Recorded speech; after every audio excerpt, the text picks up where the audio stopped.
Ladies and gentlemen, good day and welcome to the Lancer Container Lines Limited Q3 FY23 earnings conference call hosted by Monarch Networth Capital Limited.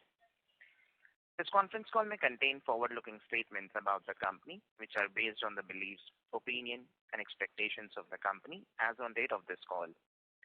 These statements are not guarantees of future performance and involve risk and uncertainty that are difficult to predict. Lancer Container Lines Limited will not be in any way responsible for any action taken based on such statements and undertakes no obligation to publicly update these forward-looking statements to reflect subsequent events or circumstances. As a reminder, all participant lines will be in the listen-only mode, and there will be an opportunity for you to ask questions after the presentation concludes. Should you need assistance during the conference call, please signal an operator by pressing star then 0 on your touchtone phone.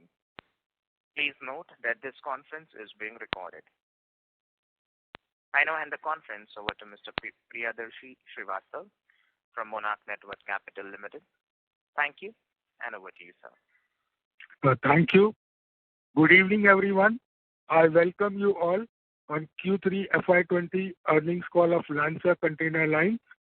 Today we have with the management Mr. Abdul Khalik Chataiwala, the Managing Director and Chairman, Mr. Praful Jain, Director, Mrs. Ranjana Shinde, Chief Financial Officer. Without taking much of your time, I pass the floor to the management for their opening remarks. Over to you, sir. Thank you, sir. Good evening, everyone. Thank you for joining us for our third quarter FY23 results conference call. We are pleased to have this opportunity to update you on the progress of LCL and answer your queries. Before we start with the questionnaires, I would like to give a brief background of the promoter and how we started Lancer. My name is Abdul Khalik Chataiwala, age 58. I've done my graduation in commerce, done my export management, and am an MBA in shipping and logistics industry. 11 years back, we started this company with 2 people and on a 100 square foot office with about 50 containers. We've grown in these 11 years into an office where we are sitting in an office which is about 20,000 square foot and a staff strength of about 250 people working for us. Apart from that, we have about 14 offices all over India, and we have our own container yard also. We have broad segments which are liner services, NVOCC, which contributes 85% of business revenues and profits. Second is container trading, which is about 10%, and freight forwarding, which is 5%. The first segment, which is the NVOCC, which contributes 85% of business. I would like to give you a brief about what NVOCC is. Basically, we are container operators. The full form of NVOCC is non-vessel operating container carrier. That means we are providing logistics services and are owners of containers, but we do not own vessels. In this segment, you have 2 people, the mainliners, who are the people who have the vessels as well as the containers. There is another segment which has only the vessels. The people who have the vessels require containers. So this is where we come in, and 85% of our business and revenues and profits come from NVOCC. Second is container trading, in which we are buying containers and selling it to the exporters and importers in India and abroad. Third is freight forwarding, in which we act as agents between the vessel operator and the exporters. A brief about Lancer, I would like to let you know again. Lancer was established in 2011. Since then, we have grown from 50 containers to 14,000 plus containers. In this period, we increased our presence in Indian subcontinent, Asia, Middle East, CIS countries, Europe, Africa, and South America. Currently, we are providing liner services to 74 ports worldwide and 36 major ICDs in India. We have 14 branches in India and more than 250 staff members. Moving on to our third quarter FY23 results, we achieved rupees 177 crores as against rupees 158.9 crores, registering a year-on-year growth of 11%. Our EBITDA is at rupees 23 crores versus rupees 14 crores in Q3 FY22, registering a YOY growth of 69% with a margin of 13.4%, mainly on account of overall better performance and better container utilization. Addition of new TUs and adding newer territories. PAT is at 13.6 crores as against rupees 8.3 crores, registering year-on-year growth of 63%. Thank you very much.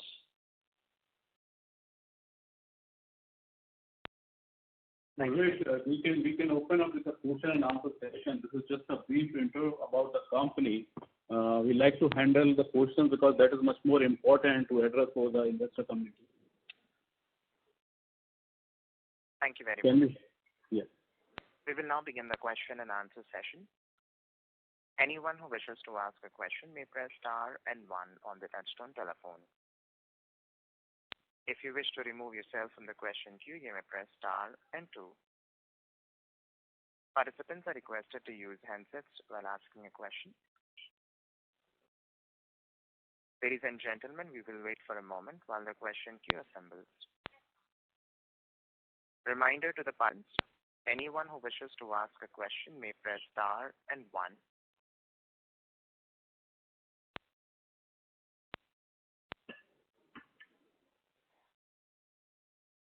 The first question is from the line of Vijay from V2F.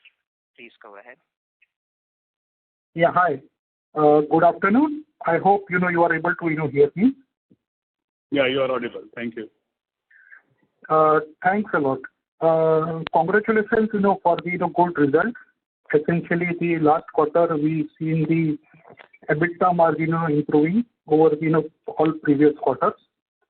I just want to understand about your guidance for the FY 2023 and 2024. Also, recently, you raised around 250 crores by way of FCCB profits. How the company is planning to utilize that fund, and understand the rates are falling. What impact it could have on the company, and your recent announcement related to the Russia, Dubai, and other subsidiaries what you have created. So how it will benefit overall organization? Thanks. Yeah, thank you for the question. See, there's a lot of, I think, 4 or 5 questions added into one question. I'd like to answer all those then all together. See, coming to first of all, this FCCB which we have questioned out. Yeah, we have raised around 30 million from investors through FCCB. We have floated a new subsidiary in Dubai to certain new regions which we want to cater to. So presently before this FCCB, we have around 10,000 TEUs with us. And while nurturing to these other different nations like Africa, Mediterranean, European nations, we require additional capacity to function on. And that's the reason certain portion of this fund will be utilized to purchase those containers to service these countries. Apart from that, we are also looking into different verticals like port logistics, looking into project cargo and warehouses. So certain portion of the funds will be utilized for there, and we are working on that on the present model. Yeah. Coming to your different question, which I think Mr. Abdul Khalik Chataiwala would like to answer. Thank you, Praful. We would like to, as I've already pointed out, that our main business is NVOCC, means we are buying containers, taking containers on lease, and moving it for the logistic industry. Now, basically, 85% of our revenues come from NVOCC, 10% comes from containers, and 5% comes from forwarding. This is how we've got the revenue lines. Now, if you ask me how the future is going to be. What we plan is basically, let me tell you, is the amount of containers that we have is approximately 14,000 containers only. The market is very huge. We have our competitors, the mainliners, who got millions of containers. So you can imagine the scalability of this business. India is an exporting country. Exports are increasing. Government is giving a lot of emphasis on infrastructure and exports, and they're trying to bring down the cost. So, in a nutshell, I would like to say is within 2 or 3 years, we intend doubling the capacity of where we are staying. So you can imagine a turnover of about reaching a turnover about last year we did about turnover of about 650 crores. This year we should, seeing the rates come down, still we should reach approximately nearing about 1,000 crores. So when we double our capacity, you can imagine what the turnover would be. I would not like to put a number, seeing the freight rates going up and down, but naturally things are becoming expensive. Inflation is there. So your freight rates are bound to come back because your fuel cost, everything is going up.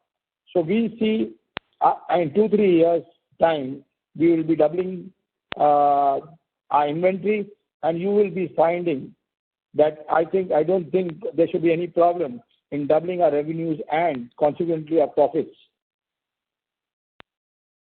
Now there's another question. Yes, another question which you asked about the rates on the revenue part, the freight rates that are following. As you must be knowing that the freight rates had gone skyrocketing. Everything was after COVID, all the rates had gone up. In fact, the container rates as well as the freight rates had gone up. Correction was due, and the correction has just been, you can say it's been done at the moment. The rates have come down drastically. But if you ask us, let the rates remain, our profit margins are going to remain the same. Your freight rates going up or down doesn't make any difference. If the freight rates goes up, we charge correspondingly the same rates we are going to ask from our customers, and we are going to pay more to the vessel operators. And if the freight rates come down, we will be charging less to our customers and consequently paying the vessel operators also less. So I myself do not see any change in it. Profitability, I feel, is going to remain the same unless something drastically happens. Okay, thank you, sir. So should we expect the EBITDA margin would be now onwards will be in the double digits, higher side? Yeah. See, as I am increasing my capacity, apart from my capacity, I am also increasing my geography. New destination, new region, where I will be giving those services which I am providing presently to a limited location. So this will add new volumes to my business. So apart from that, with the new containers coming in, I am in a more better negotiation power with the slot operator. So I can negotiate more with them. My cost of operation will going to come down, and thus my EBITDA margin is going to increase. Okay. Last question, before someone, comes in the queue. Recently, we have seen, stake of, promoter going down compared to what used to be, earlier 73-74%. So, if, we are so confident about, the growth and all, maybe, there will be some reason if you can throw some lights on that, where, on this part as well. Right. Yeah, you correctly said the promoter stake has come down a little bit. See, earlier our stock was illiquid. So to address that free float concern, we have reduced our stake. And the stake is majorly offloaded to the fund houses and not to the retail investors. And moreover, if you can see, the promoters have infused certain portion of the money back into the company to add capex. And as I regularly keep on talking to them, they told us that they will be willing to buy back their stake maybe in a near future going forward once they are in a position to do that. Okay. And any plans to, reward the shareholders by way of dividends? There is no such plan as of now, but we keep on inform our valuable investors once we have something like that. Thank you, sir. Thank you. Thank you. The next question is from the line of Padmaja Ambekar from Parmeshwari Advisors. Please go ahead. Thank you very much. Sir, I want to ask how many containers we own and how many of them are on lease? And do you have any target for next 2-3 years? How many containers we will be owning, or can you throw some light on that? Yeah, thank you. Thank you very much. At the moment, we've got about 14,000 containers in our inventory. If you want to know the lease containers, we've got about 2,000 containers on lease and 12,000 plus containers are owned by us. Our projection for the next 2 years, you could say, is we would be increasing, you could say is we would be doubling our capacity. It could go to about 20,000 containers. That is what our plans are at the moment. Okay. Okay, sir. Thank you very much. I'll come in the queue if I have any more questions. Thank you. Thank you. Thank you.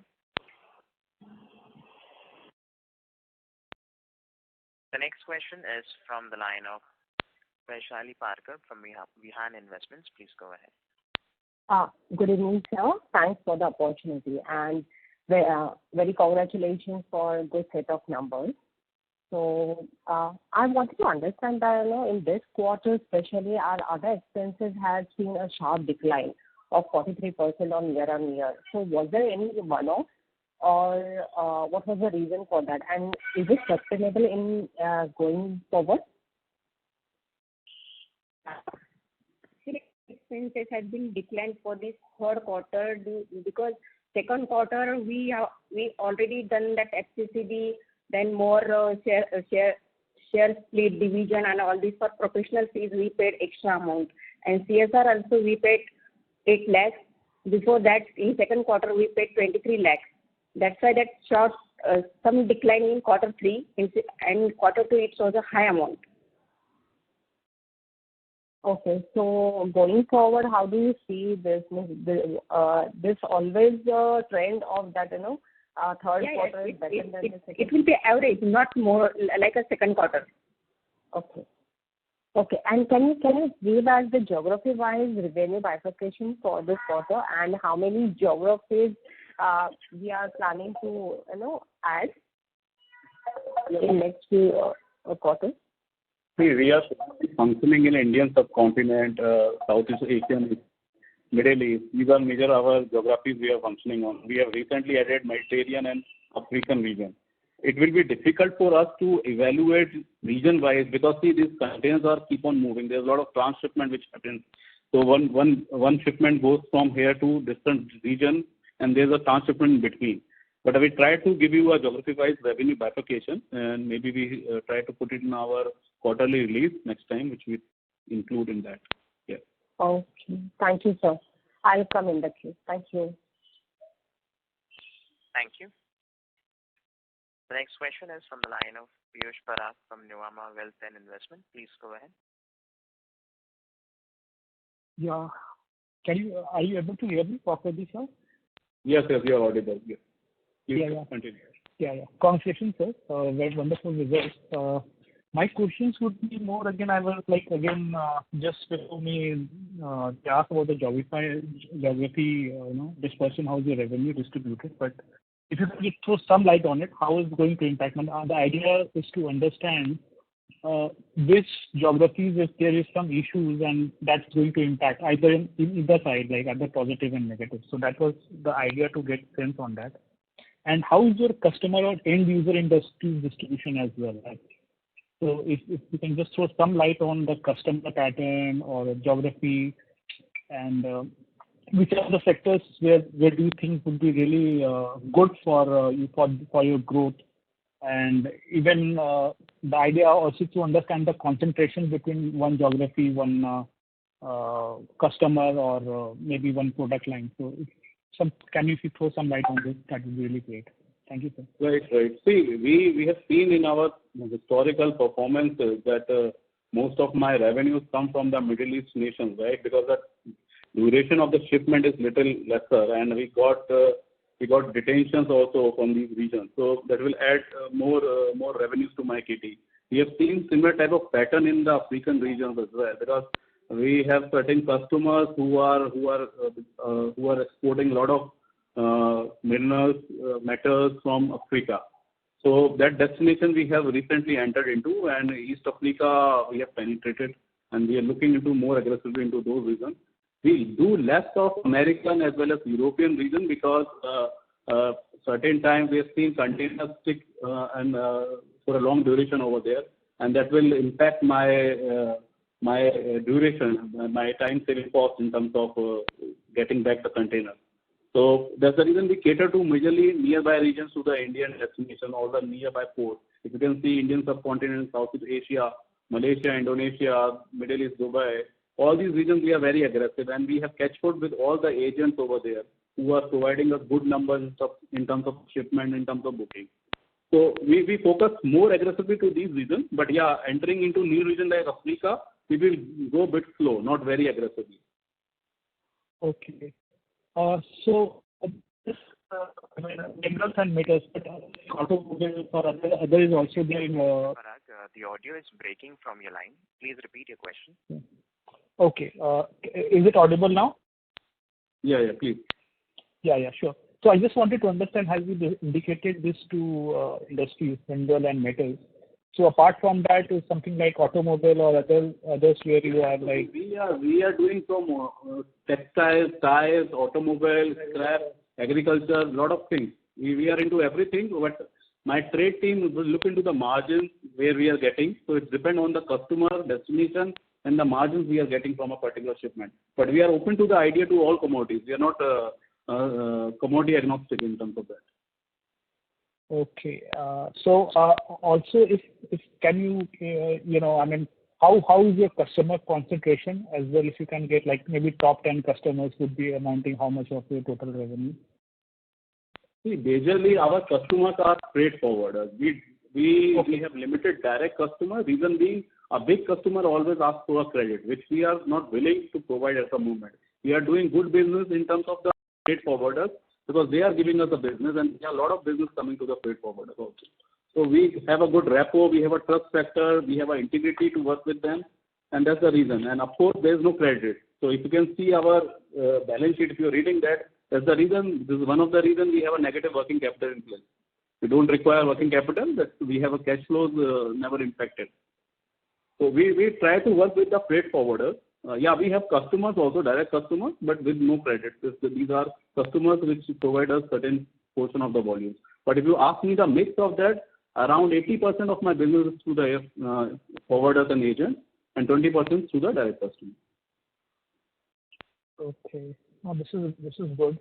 Yeah, that's from my side, sir. I will come back if there's another question. Thank you. Thank you. Thank you.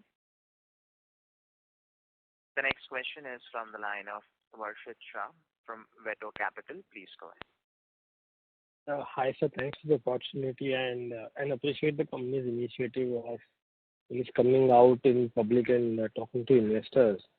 So would like to see more of this going forward as well. So my first question, since most of my questions have been answered, the larger question is that if you see across business cycles over a 10-year period where you would have two highs and two lows of sorts, a 10-12-year period, what is the range of fluctuation happens in the margin profile? The reason I'm asking this question is in the context that we have this conversations globally about economy slowing down, and eventually then trade also slows down. So just wanted to understand how this actually kind of impacts the industry, and then what we are doing and how our business model is kind of placed into this. See, I think Mr. Chataiwala has already answered this question earlier, but I want to reiterate this again. That, see, there's always been some impact, being the freight rate going up and down. This is business, and freight rate goes up, freight rate goes down, economy is volatile, market conditions are volatile. So it will going to remain. It will going to remain always. But what is important is the sustainability of the business, the right strategies which we are going into place, how we are working. So if you can see, freight rate before this COVID time, that was high, 3 months, 4 months back time, and it has come down, but it has not impacted my margin. My top line has gone down, reason being freight rate is down, but my margins are intact. As we rightly said and portrayed earlier also, when the freight rates were high, I have to pay higher slot charges also. My margins are same. When the freight rate has come down, I have negotiated and I have a lesser slot charges to pay. So my margins are intact. If you see my EBITDA margins, they are still 12 to 13%, which was earlier before the freight rate coming down. So it depends on how we strategize our business. And apart from that, we are entering into new geographies. We are catering into new volumes. So we will cover the top line as well going forward because there should be more volumes coming into the system. Understood. So that's really well answered. So my second question is on similar lines. So if you see, since you are going to expand your own containers, will that be more margin accretive? I mean, over a 3 to 5 year period, because you will have more flexibility to price it, or that's not really, that doesn't really make a difference on the operational level? I would like to answer that question. I would like to inform you that we've got about 14 offices in India. The infrastructure is in place at the moment. It's our costing, everything, your rentals, your electricity bill remains the same.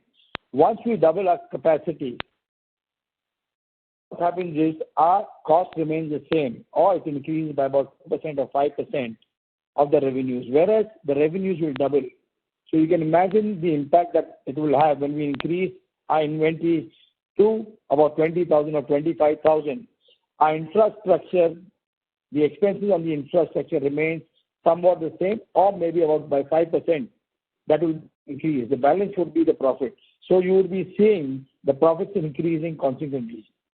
So is it safe to say that our long-term margins should be actually about 12-13% once this expansion kicks in because of the operating leverage which you mentioned?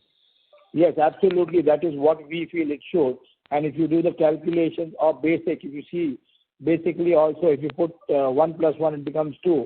It will on the same, you can see it if you could do it in the same way, it would see that because again I'm saying is your employee cost remains the same. If you have 10, 20, 15,000 or 20,000 containers, it will increase by 5% maximum because we've got the software, we've got everything in line, we've got the agents, everything is there. We've already spent money on the infrastructure part. So we will not be increasing the infrastructure cost, whereas our revenues and the consequent profits will increase. Understood. So just one last extension on this. I'm sorry if I'm moving too much around this. What my larger question is that you are expanding. I'm sure there should be some expansion from other competitors as well. So eventually it's a demand supply game which helps you to do the pricing part. I mean, you'll be able to sell all the customers, but the pricing then also can get affected if the supply is too much. So how do you see that? I mean, in terms of any number or even a ballpark idea you want to throw about capacity, overall additions in the market, in the region which we operate, and obviously it is geography specific. So in the region which we operate in, largely, because this is a tight supply market so far over the past 3-4 years, kind of expansion probably would get absorbed. But if other people are also expanding, eventually the rates, the realizations will have some pressure. So if you can throw some light on how do you see competition around? I would like to tell you is, as you know, recession is creeping in. People are saying markets are going down. We've been in this market since the last 11, 12 years. And let me tell you, during 2018, we had the recession crept in inside. A lot of players moved out. Because if you don't have the right strategy, right network, you cannot sustain in the market. And apart from that, so you will be having, now you see there's a downturn. So you'll be finding a lot of small players. You've got about 100 containers, 200 containers, or 1,000 containers moving out and creating that space.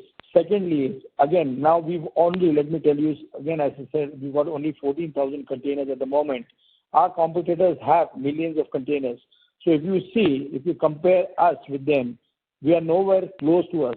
So our scalability is going to be very high. If I put in about 50,000 containers today, I can move the containers. Apart from that, we are opening new corridors, new sectors. So if I double my capacity also, suppose if I'm starting America or Europe in a big way, so all these containers are going to be just move out. For example, I'll tell you is in Nava Seva only, if you see the monthly export and imports is in lakhs. It might be in a million in a month. And we are doing only about 800 containers in a month because we do not have the capacity. We do not have the inventory. So you can imagine only one port, you've got in Nhava Sheva 1 million containers moving in a month. In Mundra, you've got a few millions which are moving. And what are we doing? We're doing about 2,000 containers in a month. That's it. So you can see how much we can scale it up.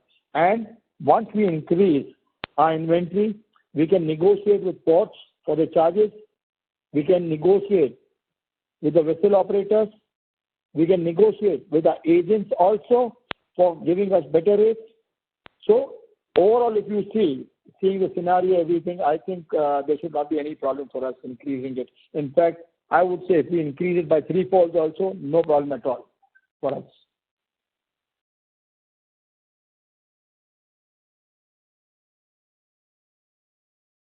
You're there? Hello? This is the operator, sir. The current Yeah. participant has left the question queue. We'll move on to the next question from the line Yes. of Sudhir from Consultant Capital. Please go ahead. Good evening, gentlemen. Am I audible? Yes, please. You're audible. Yeah. Thank you very much for taking my question and very encouraging results in this challenging time. Pardon my ignorance and at the cost of repetition, I've got a couple of questions to ask. Taking a cue from your previous answer that, we are relatively a smaller player in the overall scheme of things, I would be inclined to believe that we are more of price takers and not price seekers. Such an environment, how would you gain market share? I mean, when there are competitors who are having millions of containers, okay, how would we get market share? Incremental market share, I'm saying, because our growth is much higher as compared to that of the market. See, when I said about the MLOs, the people who have the vessel as well as the containers, like Maersk, MSC, these are very big players. They do not have that personal touch. If you go to Maersk line, you will not be talking to the person directly. If you give them a shipment, you've got to track it out there. There are certain things which you cannot go and talk to a person. The personal touch is not there. The service is missing out there. So this is where we come in. Apart from that, let me make it very clear. There are certain sectors in which the main line operators do not venture into. For example, they would not like to get into the Gulf countries because they would like to go for long hauls where they get a big sizable amount of rates for them. So I would say, seeing our goodwill in the market, the service that we are giving, the personalized service that we are giving, we are sure that we can take the competition hands down. It's simple as that. It's going to be a bit tough at the moment, but still, let me tell you, India is expanding. The government is giving a lot of policies. The infrastructure is coming up, the roads, ports, SEZ, all these things are coming. And let me tell you, the coastal. So you have a lot of, you can say, inquiries coming in, but I do not see any problem or downtown or something for us. So I agree with your point of view that, the larger ones may be looking for the long haul. So you said the larger ones may not be interested in supplying to, say, for example, the Middle East. But there is already someone supplying to the Middle East. Okay, Yes. maybe a smaller player compared to the long haul. So when you are grabbing market share from them, is it the only personal touch, the added advantage that you are providing over someone who's already supplying to that, catering to that region? See, let me tell you, I would like to add one more thing is, the personal touch is very important because your cargo is very expensive. It's very important if you're giving your cargo, which is worth about 50 lakhs or 1 crore rupees to a shipping line, and a person is not answering. Whereas our sales guys are always meeting people. They know where the container is.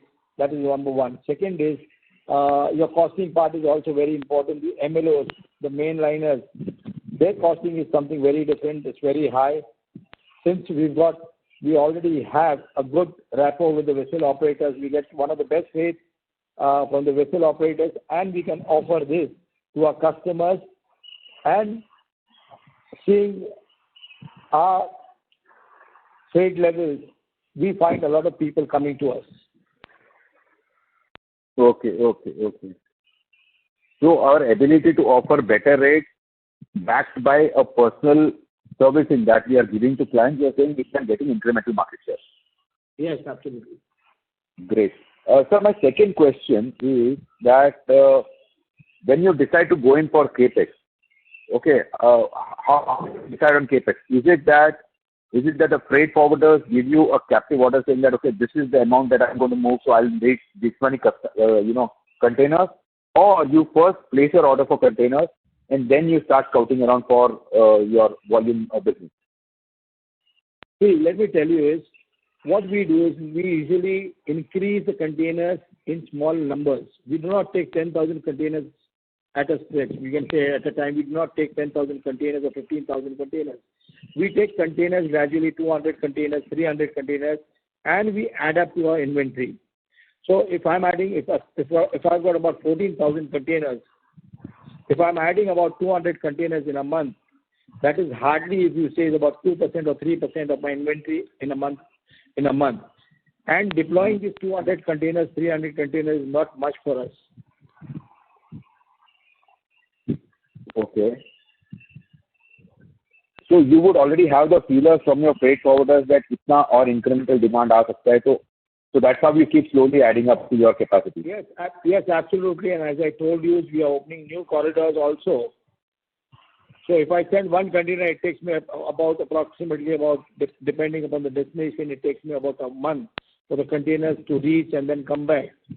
So that circle keeps going on. So if I keep adding containers, it's like that. And my containers it is not from India, it goes to Dubai and comes back. From Dubai, if I get a good cargo for any of the regions like Malaysia, I send it from Dubai to Malaysia.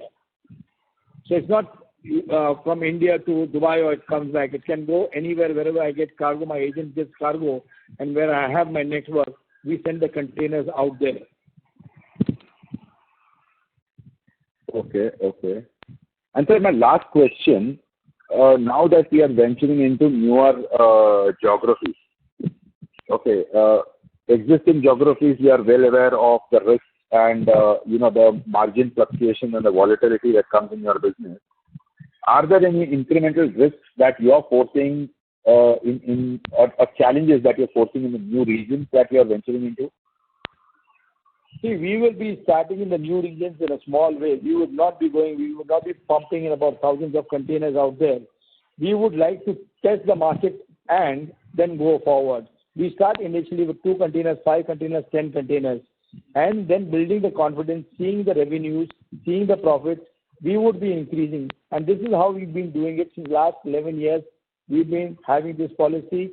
We are testing the market. How much do we make? Are we comfortable with the agents? We go and meet them. And after seeing everything, then we increase our numbers. Okay. Not a problem, sir. Thank you very much for responding to my questions. If I have any further queries, I'll join the queue. Thank you. Thank you very much. Thank you. The next question is from the line of Vijay from V2F Capital. Please go ahead. Good afternoon again. Earlier, we indicated that the company is, also planning to manufacture the containers. So, have we progressed anywhere on that, or we are evaluating to either take on lease or buy it out directly? Now, let me tell you, I think we never said that we were going to manufacture containers. We are testing the feasibility of. We were testing the feasibility of having a container manufacturing unit out here, but we've already seen it that we cannot compete with China because China is getting a lot of incentives. So we cannot, I don't think, because it is very, very capital intensive and the returns are negative if you compare yourself with China. To answer your next question regarding lease or buying the containers, we have a mix of both, but majority we prefer owning the containers, taking loan from the banks and buying the containers, because lease, as you must be knowing, is always very expensive. Taking loan from the bank If you're paying interest, it's much lesser. Because naturally, the leasing companies also buy containers on buying, on taking loans from the banks. They add up the margins and they give it to us. And at the moment, let me make it very clear, we are very happy to say that most of the banks are very happy with us. They are willing to give us credit, big credit, which we are very reluctant to take. So we are taking according to our requirements only. Thank you, sir. So we got limitations on that, and we are taking risk, which is very, very calculated, seeing the long run, because we are long-term players, not short-term players.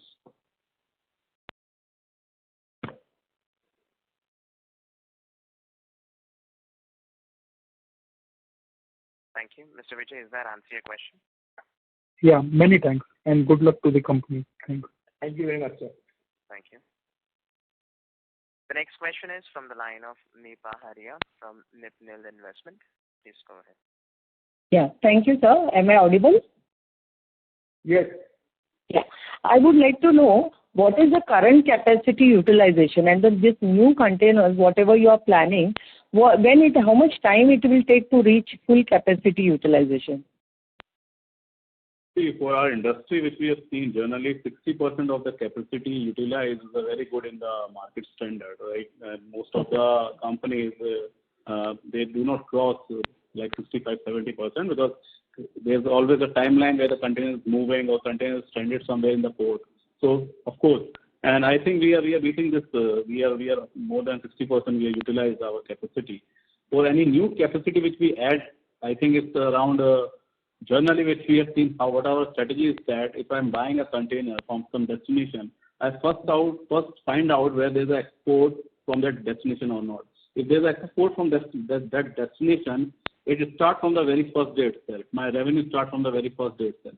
So suppose I'm buying a container from China and I have a shipment from China to Dubai, I will buy the container there. My freight starts from there itself, from the very first day. So this is a strategy we follow usually. Generally, we looking into a demand supply also, we buy out the container, and we have seen the containers moving around in a 10 days, 15 days time period. The new inventory added up. Yeah. Okay. And the second question, which I will in this listed space, what is your market share? Means who are your competitors, and how much market share you have in this? See, basically, in the listed domain, you have only All Cargo, which is about 35 years old company. That is the only company in the listed segment.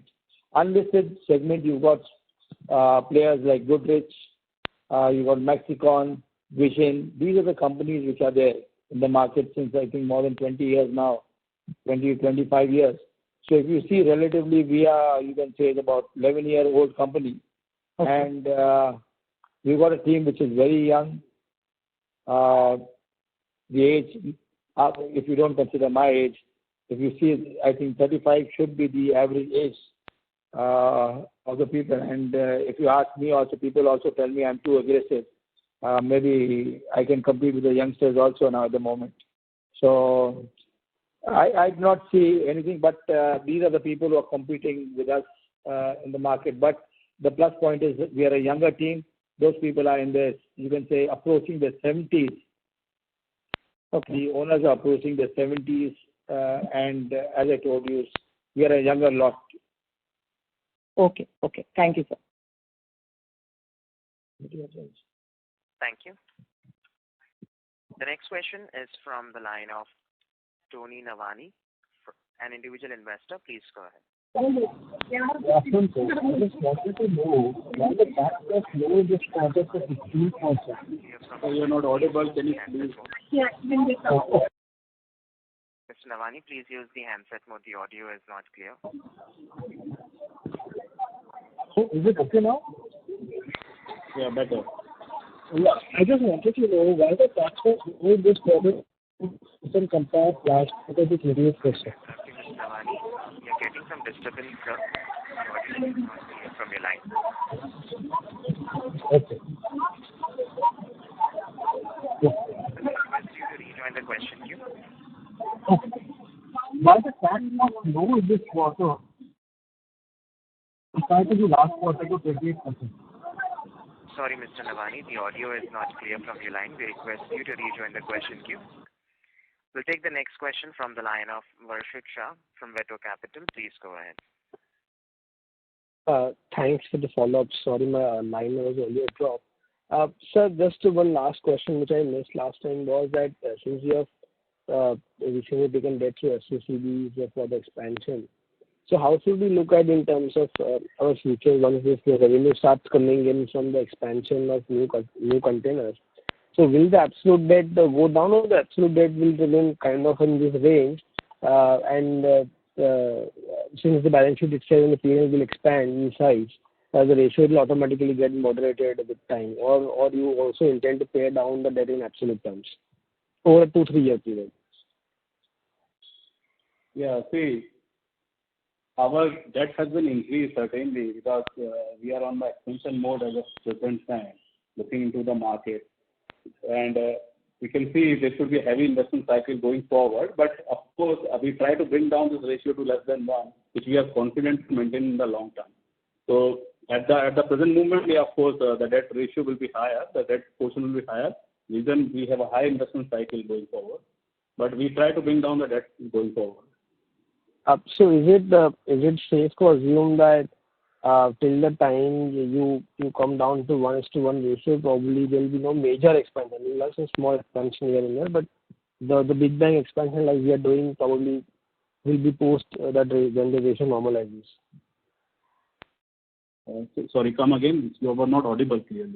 Yeah. So I'm saying, is it safe to assume that the next leg of big bang expansion like the one which you are doing now will come after you kind of normalize the ratio to 1:1? Small expansions here and there probably will keep going. Yes, right, yes. Okay. I think that's it from my side, and thank you so much. Thank you. Thank you. Participants, to ask a question, you may press star and 1.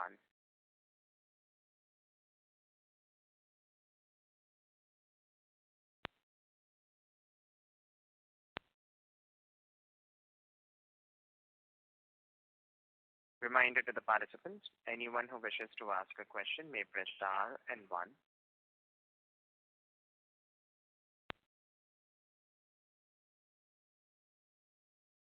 The next question is from the line of Purvesh Shilatkar from Monarch Network Capital Limited. Please go ahead.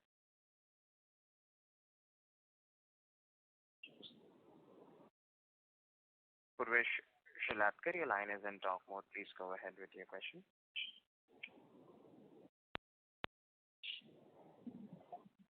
Hello. Yes, you're audible now. Yeah, am I audible? Yeah, you are audible. Please proceed. Yeah. So I wanted to ask why the tax was low in this quarter at 16% versus 28% in the last quarter? See, generally because it was the freight rate, the turnover which has dropped down to the low freight rate into the market. But if you see the margins, tax margins, I think it's been the same level or improved. Okay. And as competitors, who do you see as your major competitors in listed and unlisted space? Like you told that All Cargo and Godrej is one of your competitors. They are one of your competitors. So apart from that, do you see any other competitor that could be a potential competition to your business in the near future? See, in listed space, there are very few names in terms of doing exclusively NUCC business.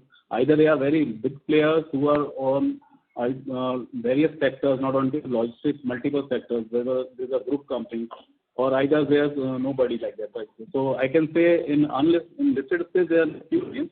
We can compare ourselves with the All Cargo like that, or in unlisted space, yeah, there are few players who own the containers but not that capacity, not that size, or either they are big lines who are not Indian companies, they are offshore companies, a big line. Okay. And like in terms of competition, let's say if All Cargo is, all cargo has certain plans in near future.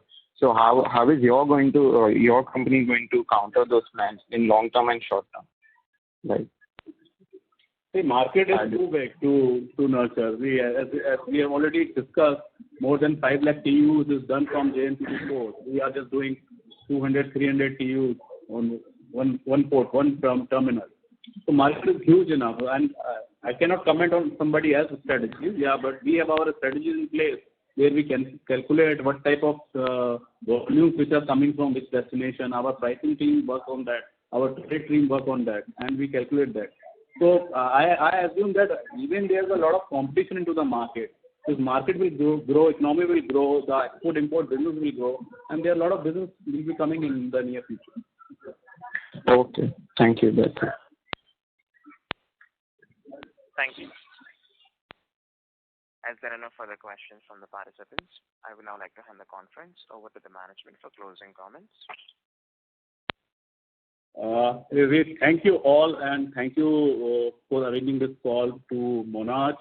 There's a lovely Concall which has happened, and we'd like to do it on regular basis once we finish our quarterly results to keep ourselves and our investors updated in terms of what we are doing in the company.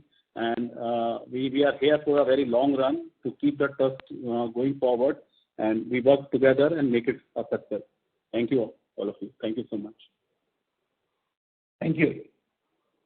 Thank you. Ladies and gentlemen, on behalf of Monarch Networth Capital Limited, that concludes this conference. Thank you for joining us, and you may now disconnect your lines.